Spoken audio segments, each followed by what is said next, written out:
नाभ्या आसीदन्तरिक्षो शीर्षोद्यौः समवर्तत पदभ्यां भूमिर्दिशाः श्रोत्रात् तथा लोकामकल्पयन् चतुष्कोणमण्डलं कृत्वा तदुपरि नैवेद्यपात्राणि धायेत गायत्रीमन्त्रेण पात्राणि प्रोक्षयेत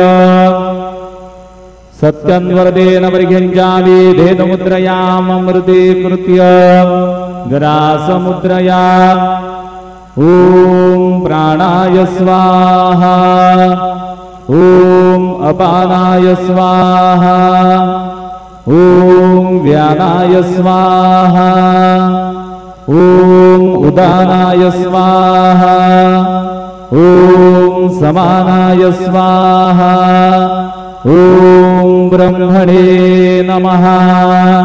नैवेद्यमध्ये पानीयं समर्पयामि पुनर्नैवेद्यं निवेदयामि ॐ प्राणाय स्वाहा ॐ अपानाय स्वाहा ॐ व्यानाय स्वाहा ॐ उदानाय स्वाहा ॐ समानाय स्वाहा ॐ ब्रह्मणे नमः।